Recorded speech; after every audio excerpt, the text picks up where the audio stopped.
बिस्मिल्लाहिर्रहमानिर्रहीम। आज हम क्वेश्चन नंबर 3 को स्टडी करेंगे रिसर्च प्रोजेक्ट के अंदर। और क्वेश्चन नंबर 3 में जो हमारा मेन क्वेश्चन है वो लिटरेचर रिव्यू है। क्वेश्चन नंबर 3 हमारा है क्या, पहले आप उसकी स्टेटमेंट को पढ़ लेते हैं। What did you find about the problem in the existing literature? और ब्रैकेट में लिखा हुआ है बुक्स, आर्टिकल, वेबसाइट्स। इस थर्ड क्वेश्चन की अंडरस्टैंडिंग पहले आप लोगों को हो जाए तो इंशाल्लाह इसका जवाब की आपको आराम से समझ आ जाएगी। जब हम कोई भी रिसर्च करें लाइक एक्शन रिसर्च, तो सबसे पहले हमें अपने प्रॉब्लम के लिए एग्जिस्टिंग लिटरेचर को स्टडी करना पड़ता है कि इस प्रॉब्लम से रिलेटेड, इस टॉपिक से रिलेटेड, इस थीम से रिलेटेड, इस सब थीम से रिलेटेड पहले कितना काम हो चुका है और उससे रिलेटेड लिटरेचर कितना हमारे पास अवेलेबल है। वो जो लिटरेचर आपके पास अवेलेबल होगा वो बुक्स की सूरत में होगा, आर्टिकल्स की सूरत में होगा, और आजकल आपको दौर पता है, दौर का है, ऑनलाइन का दौर है, तो वेबसाइट्स के थ्रू ही ज़्यादा डाटा सर्च किया जाता है। तो क्वेश्चन तो आप लोगों को क्लियर हो गया कि हमने रिसर्च प्रॉब्लम्स के सेल को फाइंड आउट करना है एग्जिस्टिंग लिटरेचर को स्टडी करते हुए। अब जो हमारी रिसर्च है वो एक्शन रिसर्च है। अब हम एक्शन रिसर्च में जो प्रोजेक्ट करने जा रहे हैं उसका हमारे पास एक थीम आ गया और उसके नंबर ऑफ सब थीम आ गए। मैंने जैसे पहले भी पिछले क्वेश्चंस में एग्जांपल के तौर पर एक सब थीम कोड किया है जिसका हमने सोशल रिस्पॉन्सिबिलिटी कहा, और ब्रैकेट में उसके एब्रीवेशन कर लिया SR, S से सोशल, R से रिस्पॉन्सिबिलिटी। अब मिसाल के तौर पर आपने सोशल रिस्पॉन्सिबिलिटी से रिलेटेड लिटरेचर का रिव्यू करना है या एग्जिस्टिंग लिटरेचर की स्टडी करनी है, तो वो हम कैसे करेंगे और किन किन बातों को जहन में रखते हुए करेंगे ताकि हम ज़्यादा से ज़्यादा मटेरियल लिटरेचर के ज़रिए इकट्ठा कर सके और वो मटेरियल हमारे लिए हेल्पफुल हो सके, हमारा टॉपिक बनाने के हवाले से, हमारे ऑब्जेक्टिव बनाने के हवाले से, हमारा टूल बनाने के हवाले से, हमारा डाटा एनालिसिस करने के हवाले से, और हमारे रिजल्ट कंक्लूड करने के हवाले से।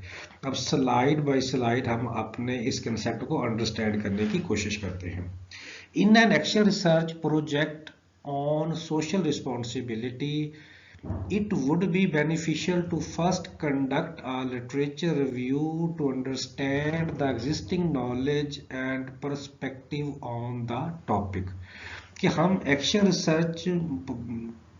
रिसर्च प्रोजेक्ट करने जा रहे हैं और उसमें हमने अपना सब थीम ले लिया सोशल रिस्पॉन्सिबिलिटी। अब सोशल रिस्पॉन्सिबिलिटी जब हमने सब थीम ले लिया तो ये कहता है कि सब हमारे सबसे ज़्यादा बेनिफिशियल ये है कि हम लिटरेचर रिव्यू सबसे पहले कंडक्ट करें है और अंडरस्टैंड करें एग्जिस्टिंग नॉलेज उस टॉपिक से रिलेटेड कितना हमारे पास अवेलेबल है।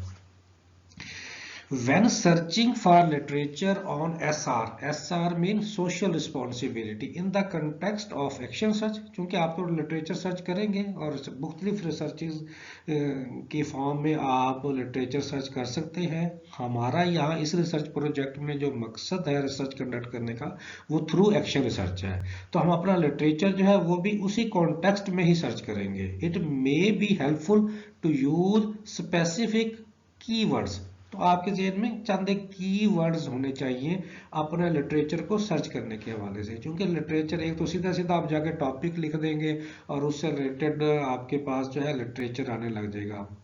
दूसरा तरीका एक ये होता है कि अगर आप थोड़ा सा बेहतर अंदाज में रिसर्च करना चाहते हैं तो आप अपने सब थीम से रिलेटेड कुछ कीवर्ड्स नोट करेंगे और बनाएंगे और उसके थ्रू लिटरेचर को सर्च करेंगे। जैसे मैंने एग्जांपल के तौर पर जो है स्पेसिफिक आपके पास सोशल रिस्पॉन्सिबिलिटी से रिलेटेड कुछ कीवर्ड्स लिए हैं कि जैसे आप एक्शन रिसर्च करने जा रहे हैं तो आप एक्शन रिसर्च का वर्ड यूज करेंगे, action research and social responsibility, participatory action research and social responsibility, इसी तरह से empirical studies and social responsibility. तो ये देखो कि मैंने 2-3 आपके पास की वर्ड्स लिए आपको समझाने के लिए कि सोशल रिस्पॉन्सिबिलिटी का डाटा आपने सर्च करना है, तो उसके साथ कौन कौन से लफ्ज़ को आप अटैच करेंगे तो आपका जो सोशल रिस्पॉन्सिबिलिटी का जो डाटा है वो मुख्तलिफ एंगल से आपके पास इकट्ठा होता जाएगा। इसी तरह जब आप कोई इस सोशल रिस्पॉन्सिबिलिटी जैसे आपका सब थीम है, इसके साथ कोई टेक्निक यूज करेंगे अपने टॉपिक को मुकम्मल करने के लिए, वो जो भी टेक्निक यूज करेंगे, वो मोटिवेशन यूज करें, वो पेयर एंड शेयर यूज करें, वो थ्रू पेयर एंड इन्वॉल्वमेंट करें, थ्रू एक्टिविटी बेस करें, थ्रू एविएट्स करें, जो भी टेक्निक यूज करें, इसी तरह से उस टेक्निक के भी कीवर्ड्स बना लेंगे और उसी तरह से उसका आप क्या करेंगे, डाटा सर्च करेंगे। इस तरह से आपके पास काफी मिकदार में आपके पास लिटरेचर इकट्ठा हो जाएगा। It would also be valuable to look for literature that discuss the challenges and limitation. तो वही बात कि आप जैसे कीवर्ड्स बना लिए, फिर आप अपनी रिसर्च के हवाले से देखेंगे ना कि आपको किन किन एरियाज जो है के हवाले से आपको लिटरेचर की ज़रूरत पड़ सकती है। तो आप रिसर्च में देखते हैं कि चैलेंजेस क्या है इस प्रॉब्लम से रिलेटेड, एग्जिस्टिंग लिटरेचर क्या बताता है, और एग्जिस्टिंग लिटरेचर ये भी क्या बताता है कि लिमिटेशंस क्या थी। मुख्तलिफ जो लोगों ने पहले रिसर्च कंडक्ट की हैं, तो जैसे लिमिटेशन का मतलब है कि एक इंसान जो है वो इस टॉपिक पे काम करना चाह रहा था, लेकिन उसकी एक हद थी काम करने की, उससे ज़्यादा उसकी सलाहियत ही नहीं है, या वो काम करना चाह रहा था इस टॉपिक के ऊपर लेकिन उसके पास टाइम कम था, वो उतने टाइम में इस टॉपिक के सारे एरियाज को कवर नहीं कर सका, तो ये आपके पास लिमिटेशन का कंसेप्ट आ जाता है। Implementing as social responsibility in practice as well as case study are examples of successful social responsibility initiative in organization। तो ये मुख्तलिफ दूसरे एंगल से आपके पास कीवर्ड्स या टर्म्स आ गई हैं जिसके थ्रू आप अपना लिटरेचर को सर्च कर सकते हैं। इसी तरह से आप additionally you can search for literature that specifically related to sector you are studying. अब आप आ जाएंगे, ये तो ऊपर हमने बात की जर्नल एक्शन रिसर्च से रिलेटेड जो है आपने अपना की टर्म्स की वर्ड्स बनाए और उसके थ्रू आपने डाटा इकट्ठा किया। अब आपने स्पेसिफिक उस एरिया में आ जाना है, उस सेक्टर में आ जाना है कि जिसमें आप एक्शन रिसर्च कंडक्ट कर रहे हैं। जैसे मिसाल के तौर आप एक्शन रिसर्च कंडक्ट कर रहे हैं स्कूल में, क्लासरूम में, और हमने मेन कंसेप्ट भी यही कहा कि एक्शन रिसर्च क्या होती है। एजुकेशनल रिसर्च में एक्शन रिसर्च कंडक्ट की जाती है स्कूल में, क्लासरूम में, इंस्टीट्यूशंस के अंदर, और बच्चों के मसाइल से रिलेटेड। ये हमारा कंसेप्ट है एक्शन रिसर्च के हवाले से। तो हमारा इसका मतलब स्टडीइंग का जो सेक्टर है वो आपके पास क्या आ जाता है, स्कूल आ जाता है, इंस्टीट्यूशन आ जाता है। तो अब आप अपना इन की टर्म्स के थ्रू जो डाटा इकट्ठा करेंगे वो स्पेसिफिकली इस सेक्टर से रिलेटेड करेंगे और वो आपका स्कूल एजुकेशन है। अब उसमें मुख्तलिफ स्टेक होल्डर का रोल आप डिस्कस करेंगे अपने लिटरेचर में। अब उसमें मुख्तलिफ स्टेक होल्डर कौन है, एम्प्लॉयज मतलब टीचर्स हो गए, हेड टीचर्स हो गए, पॉलिसी मेकर्स हो गए, दूसरे क्या होते हैं, स्टूडेंट्स हो जाते हैं। इसी तरह तीसरा कौन होते हैं, कम्युनिटीज, कम्युनिटीज में पेरेंट्स आ जाते हैं ना, या अहले इलाके के लोग आते हैं। उन तमाम से रिलेटेड जो सोशल रिस्पॉन्सिबिलिटी का जो डाटा है वो आप इकट्ठा करेंगे। सोशल रिस्पॉन्सिबिलिटी मैं फिर दोबारा रिपीट कर दूं कि मैंने एग्जांपल्स के तौर पर एक सब थीम कोड किया है। आपका जो भी सब थीम होगा आप उसके हवाले से अपना डाटा सर्च करेंगे। अब मैं आपको बताने जा रहा हूं मुख्तलिफ सर्च इंजन जहां से आप अपना लिटरेचर सर्च कर सकते हैं अपने प्रॉब्लम से रिलेटेड। चंद तक मैंने आपके सामने नाम लिखे हुए हैं, इसके अलावा भी आपके पास जो है और सर्च इंजन भी हो सकते हैं जिनके थ्रू आप डाटा सर्च कर सकते हैं। ये डाटाबेस आपके पास होते हैं। You can use academic databases such as JSTOR, Google Scholar और एमरल्ड इनसाइट और अदर सोर्स रिसोर्सेज। और वो कौन कौन से सोर्सेज हैं, जैसे Scopus, Web of Science, SciHub, to conduct your literature review on social responsibility। है। तो आप अपना लिटरेचर रिव्यू कंडक्ट करने जब जा रहे हैं सोशल रिस्पॉन्सिबिलिटी के ऊपर, जो मैंने एज एग्जांपल यहाँ पे एक सब थीम लिया है, तो ये सारे जो ऊपर सर्च इंजन है, JSTOR, Google Scholar, Emerald Insight, Scopus, Web of Science, Sci Hub, इसी तरह रिसर्च गेट, और भी बहुत सारे जो हैं आपके पास अवेलेबल होते हैं। तो मोस्टली जो स्टूडेंट आप लेवल के स्टूडेंट हैं वो गूगल स्कॉलर का यूज़ करते हैं, जहाँ पे आर्टिकल्स मिल जाते हैं, साई हब का यूज़ करते हैं, या सिंपल गूगल के ऊपर जाके अपना प्रॉब्लम लिखते हैं तो उससे रिलेटेड डाटा आपके सामने शो होने लग जाता है। अब ब्रैकेट में मैंने लिखा हुआ है अकरम 2023 2023 और ब्रैकेट में बंद किया हुआ है। जब भी आप लिटरेचर इकट्ठा करेंगे तो जिस भी सोर्स का वो लिटरेचर होगा, जो भी आपके पास आथर होगा, बुक आपके पास या कोई ऑर्गेनाइजेशन होगी, उसको आप कोड करेंगे अपने लिटरेचर में। आपने एक पैरा लिखा, जैसे एक पैरा लिखा हुआ है, ये मैंने फर्जी एक रेफरेंस दिया हुआ है, तो उस पैरे के एंड पे या शुरू में आप रेफरेंस देंगे कि अपने लिटरेचर में ये पैरा आपने कहाँ से लिया।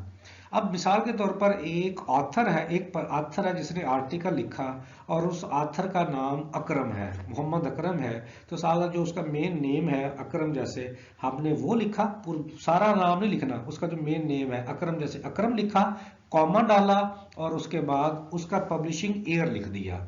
तो इस तरह से आप आसानी के लिए मैंने आपको समझाया है कि आप जब अपना लिटरेचर रिव्यू इकट्ठा करेंगे और उसको अपने इस क्वेश्चन में लिखेंगे, आपने जो भी आपका सब थीम होगा, ये तो समझाने के लिए आपको बताया हुआ है ना कि आपने ऐसे ऐसे लिटरेचर सर्च करना है।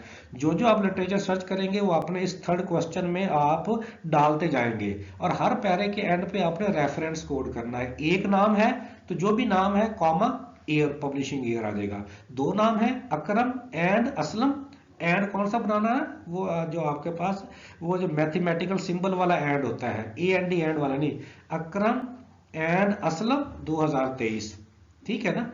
इसी तरह से तीन नाम है अकरम कॉमा असलम एंड ताहिर 2023। लेकिन दो से ज्यादा नाम हो, तीन या तीन से ज्यादा नाम हो, तो फिर आप पहला नाम लिख के एट ऑल ATEL डॉट लगा के फिर कॉमा लगा के सन लिख देते हैं। सारे नाम नहीं लिखते, पहला नाम लिख के एट ऑल लिख देते हैं और कॉमा डाल के पब्लिशिंग ईयर लिख देते हैं। तो ये आपको लिटरेचर के अंदर रेफरेंस लिखने का तरीकाकार भी मैंने आपको बता दिया है। तो ये थोड़ा सा मुख्तसर सा तारुफ था कि आपने अपना लिटरेचर सर्च कैसे करना है, और जो लिटरेचर सर्च करना है तो जब उसको आपने लिखना है तो हर पैरे के एंड पे अपने रेफरेंस कोड करना है। एक ऑथर नेम होगा तो फिर कैसे रेफरेंस कोड करना है, एक से ज्यादा ऑथर नेम होंगे तो उसको कैसे आपने कोड करना है। हम ये जो ऑथर नेम लिख रहे हैं, ये जो रेफरेंस कोड कर रहे हैं, ये एक स्टाइल है, एक फॉर्मेट है जो higher education commission of Pakistan ने हमें डायरेक्शन दी हुई है कि आपने इस फॉर्मेट को फॉलो करना है, और वो है APA स्टाइल, ठीक है ना। APA मुख्तलिफ स्टाइल है, शिकागो जैसे हो गया, APA स्टाइल हो गया, और भी हैं। तो पाकिस्तान में रिसर्च में रेफरेंस कोड करने के लिए APA स्टाइल को फॉलो किया जाता है, और उसमें ऐसे ही किया जाता है, नाम लिखा जाता है और कॉमा डाल के ईयर ऑफ पब्लिशिंग लिखा जाता है। एक नाम होगा, दो होंगे, तीन होंगे, चार होंगे, पांच होंगे, जितने भी नाम होंगे। तो आप अगर गूगल में जाएं और वहां पे लिखें कि APA 7th एडिशन है, आप लिखेंगे तो आपके पास खुल जाएगा, ओपनली पड़ा हुआ है गूगल के ऊपर, और वहां पे आप देख सकते हैं कि रेफरेंस कैसे दिया जाता है। तो ये होपफुली आपको यहाँ तक बात समझ आ गई होगी। आखिरी पैरे में क्या कहा हुआ है कि it is important to note that action research is an iterative process and you may need to review the literature multiple time as you progress in your research। अब ये जो रिसर्च प्रोसेस है, ये नहीं है कि आपने लिटरेचर एक दफ़ा सर्च कर लिया और उसके बाद आप अपनी रिसर्च शुरू कर दी। आपको रेगुलर बेसिस के ऊपर, इटरेटिव का मतलब है रेपिटेटिव, कंटिन्यूसली, मुसलसल, बार बार आपको जो है लिटरेचर को सर्च करते रहना चाहिए और करना पड़ेगा। जितना ज़्यादा आप सर्च करेंगे उतना ज़्यादा रेलेवेंट और ऑथेंटिक लिटरेचर आपके पास आता जाएगा और उतनी आपकी रिसर्च रिफाइन होती जाएगी। उम्मीद है कि आपको मेरा ये लेक्चर जो है सही और बेहतर अंदाज में समझ आ गया होगा। इसके साथ ही आप लोगों से इजाज़त चाहता हूँ। अल्लाह हाफिज़।